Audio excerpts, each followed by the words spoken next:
Please like, share and subscribe. मौसम बहुत सुहाना था। चिड़िया अपने घोंसले में ही बैठी थी।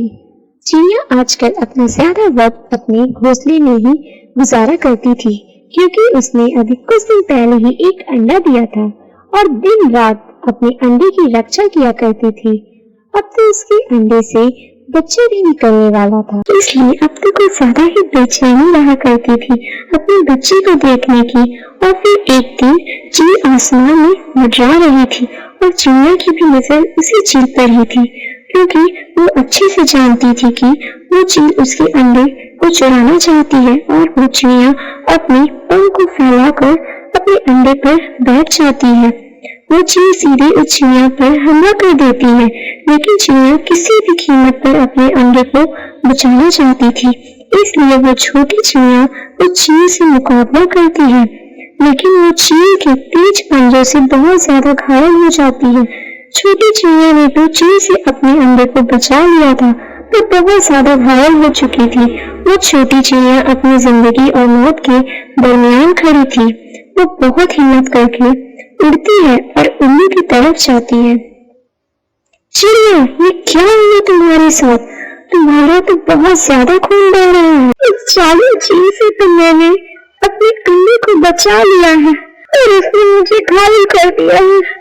और फिर उल्लू चिड़िया की चोंच में दवा की 2 बूंद डालता है और चिड़िया से कहता है, चिड़िया, तुम्हारा बहुत ज्यादा खून बह रहा है। मैं तुमसे कुछ भी छुपाना नहीं चाहता हूँ, तो शायद तुम बच न सको। उल्लू भाई, मुझे अपनी जिंदगी की कोई परवाह नहीं है, लेकिन मेरे अंडे से आजकल में बच्चा निकलने वाला है। मुझे कोई ऐसी दवा दे दो जिससे मैं 2-4 दिन जी सकूं और अपने बच्चे को देख सकूं। फिर चाहे मेरी जान ही क्यों ना चली जाए, मुझे कोई दुख ना होगा, फिर मैं सुकून से मर सकूंगी। क्या आप लोगों ने हमारे चैनल को सब्सक्राइब किया? मैं कुछ नहीं कर सकता चिड़िया बहन, तुम्हारा जख्म बहुत गहरा है। और फिर उस चिड़िया में एक माँ की ममता की शक्ति आ जाती है और चिड़िया फौरन उड़ जाती है और पूरी ताकत से उड़ती है और अपने घोंसले की तरफ जाती है। अभी वो पहाड़ों से गुजर ही रही थी कि उसकी नज़र जमीन पर पड़ती है और वहाँ वही चील तड़प रही थी जिससे चिड़िया की लड़ाई हुई थी। वो चिड़िया तुरंत उसकी तरफ आती है। जालिम चील, तुझे जरा भी दया ना आई मेरे मासूम अंडे पर, छोटे से बच्चे पर, जिससे दुनिया में आने से पहले ही उसकी माँ छीन ली तुमने।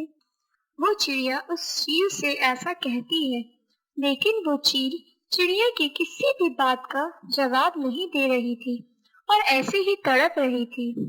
फिर वो चिड़िया समझ जाती है, जरूर उस चील के गले में कुछ फंसा हुआ है, और वो चिड़िया ना चाहते हुए भी उस चील के गले से वो हड्डी निकाल देती है। मैं बच गई।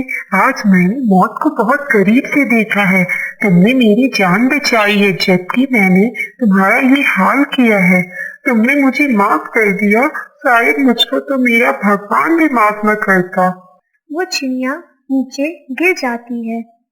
मेरे अंडे से आजकल बच्चा आने ही वाला है, मेरा बच्चा मर जाएगा।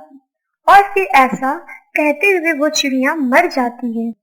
मैंने सारी उम्र गुनाह ही किया है, कभी कोई अच्छा काम नहीं किया, लेकिन आज चिड़िया तुम मुझे ये सिखा गई, कोई कितना भी बुरा क्यों ना हो, परंतु उसे अपनी नेकी से जीता जा सकता है।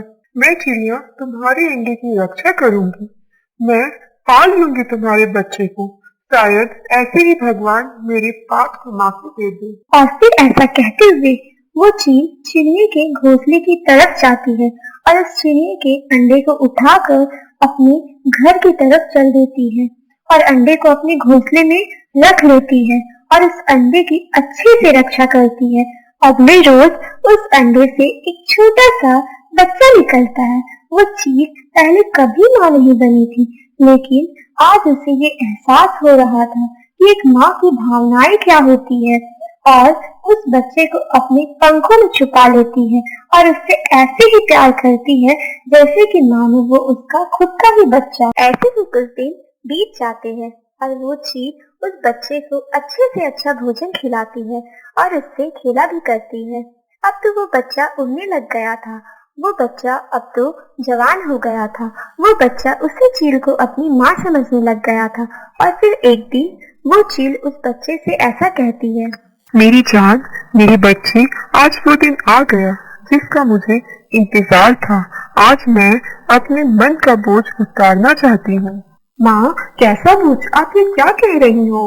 मेरे बच्चे, अब तुम होने लायक हो गए हो और मैं चाहती हूँ तुम जंगल में चले जाओ और वहां जाकर अपनी जाति की पक्षियों के साथ रहो। लेकिन माँ, मैं तो आपके साथ रहता हूँ और मैं आपकी ही जाति का हूँ। नहीं, मैं बहुत जालिम हूँ। मैंने तुम्हारी माँ को तो उसी समय ही घायल करके मार दिया था जब तुम इस दुनिया में आए भी नहीं थे। वही पाप जो मैंने किया था मेरे मन में बोझ था, लेकिन तुम्हें आज उड़ता हुआ देखकर मेरे मन को शांति मिली है। तुम जाओ मेरे बच्चे, तुम जाओ, अपनी जिंदगी की एक नई शुरुआत करो। लेकिन माँ, मैं तुम्हें छोड़कर नहीं जाऊंगा। उस माँ को तो मैंने इस दुनिया में आने से पहले ही खो दिया, लेकिन माँ, मैं तुम्हें नहीं खोना चाहता। तुम्हें मेरी कसम, तुम्हें अब यहाँ से जाना ही होगा। जंगल में तुम्हारा मेरा साथ बस यहीं तक का था। अब तुम अपनी रक्षा खुद से ही कर सकते हो। अगर तुम मुझे खुद देखना चाहते हो तो अपने जंगल वापस चले जाओ। और फिर ऐसा ही होता है। वो बच्चा अपने जंगल को वापस चला जाता है और वो चील बच्चे को अपने जंगल जाता देखकर बहुत खुश हो जाती है।